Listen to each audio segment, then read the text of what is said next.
Hi everybody. So this is Touching Spiritbear, chapter 19 on page 158. After returning to camp from his swim, Cole smeared lotion on his sore and blistered hands. A movement caught his eye as he pulled on the leather gloves to start work. "Hey, look," he called, pointing across the bay. "Is that a coyote?" Edwin and Garby looked up at the ghost-like figure moving along the far shoreline. "It's a wolf," Edwin said, "a big one." The solitary gray animal loped along the shore, stopping every dozen strides to look around and sniff among the rocks. When it reached the stream, it lowered its head to drink, then bounded across the shallow rapids and disappeared into the thick underbrush. "Tonight we dance the wolf dance," Garby announced. Already Cole had been framing the roof. He worked hard and deliberately without speaking. He wasn't mad. He just didn't feel like speaking to anyone today. Edwin and Garby sat watching, occasionally offering bits of advice. By mid-afternoon, Cole had finished covering the roof rafters with plywood and began nailing plywood to the wall panels. Every cut had to be made with a handsaw.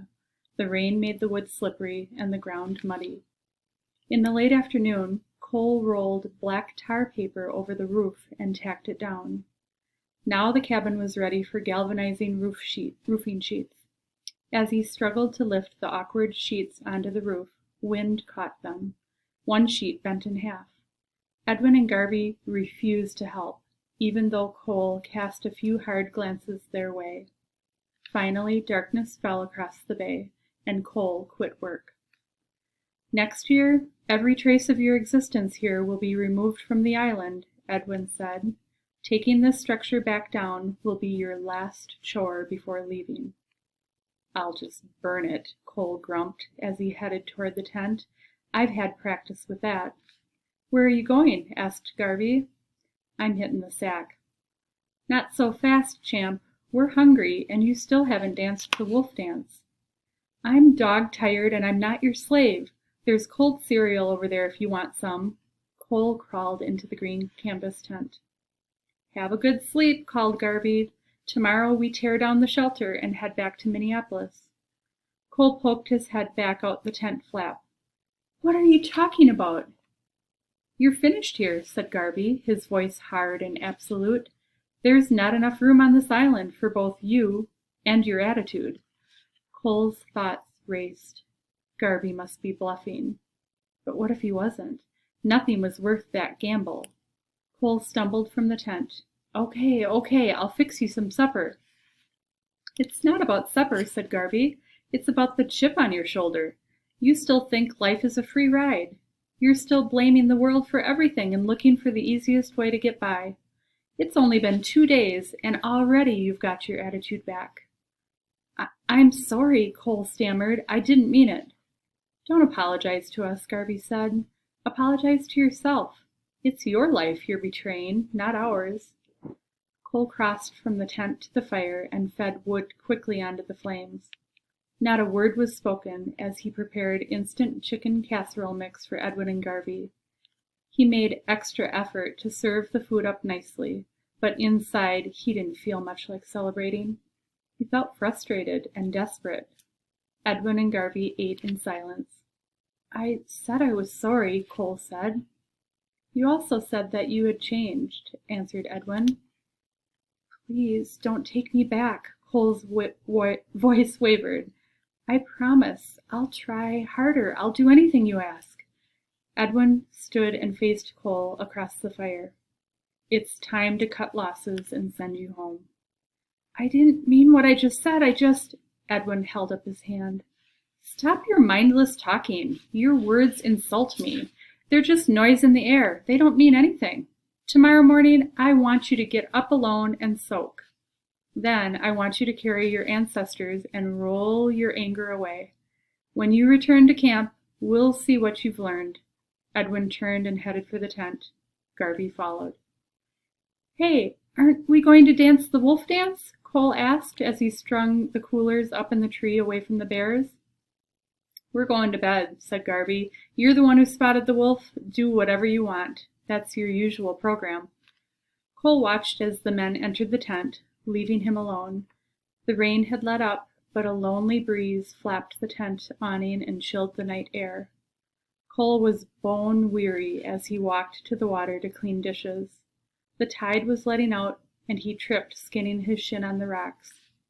Limping back to camp, he stood beside the fire, nursing his bruised leg. He felt alone and frustrated as when he had been left mauled on the rocks. Edwin and Garvey didn't understand. They didn't know what it was like to be this alone, this afraid. As Cole stared into the flames, he thought about the wolf. The wolf was alone too, without anybody to care for it. Cole shook his head. That wasn't exactly true. Wolves often hunted in packs. Together they accomplished more than they could alone.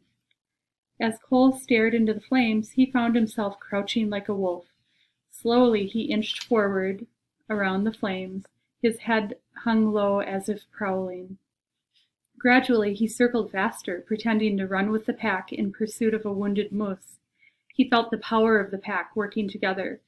The pack was powerful when they depended on each other. Any wolf that left the pack lost the protection of the other wolves and became weaker, no longer sharing the pack's food. Almost reluctantly, Cole finished his dance. Trying not to wake the others, he entered the tent and prepared for bed. As he squirmed into his sleeping bag, a voice surprised him. "What did you learn?" Garvey asked. "That you need the help of others, like a wolf pack." "Good night," whispered Garvey. "Good night," said Cole. Edwin coughed. "Have a good soak tomorrow." Cole woke often during the night, afraid he might oversleep.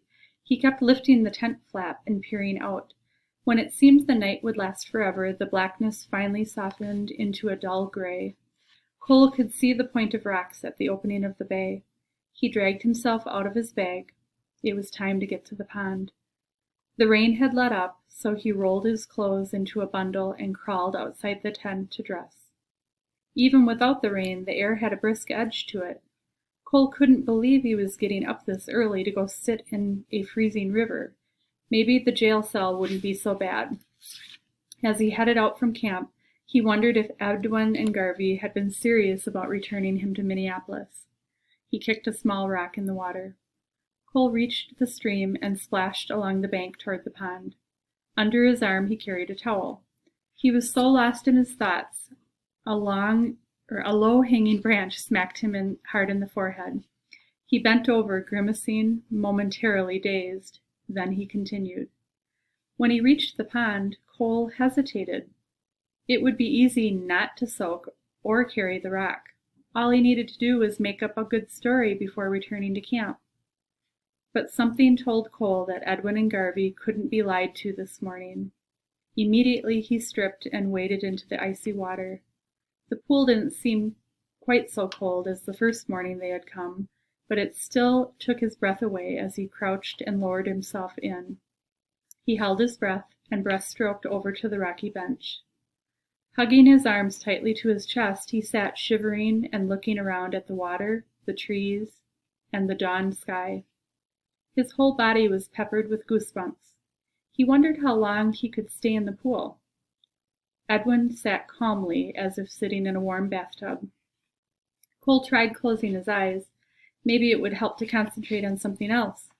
He drew air slowly past his lips and let it escape the way he had seen Edwin breathe. Over and over, he breathed, trying to clear his mind. Gradually, he quit hugging his chest and let his arms drift out and away from his body until they hung suspended in the water. Cole found that if he sat completely still, his numb skin actually felt warm. He breathed deliberately, imagining himself as calm as the pond. Slowly his eyes opened, and he looked at the sky reflecting in the water. The floating clouds glowed red with the coming sunrise. A flicker of movement in the reflection made Cole glance up, but then he realized the movement was a fish hovering near his knees.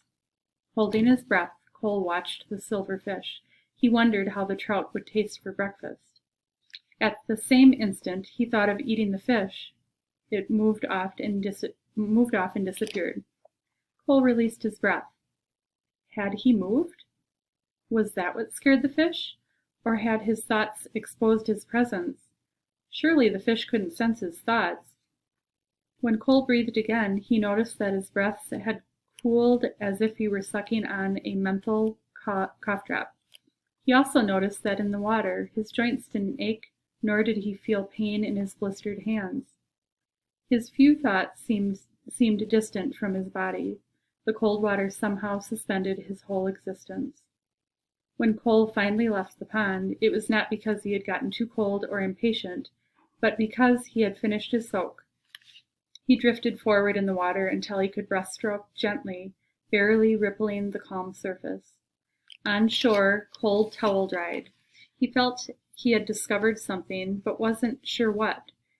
All he had done was sit in the cold water and try not to think, and yet that simple act had made him feel so calm.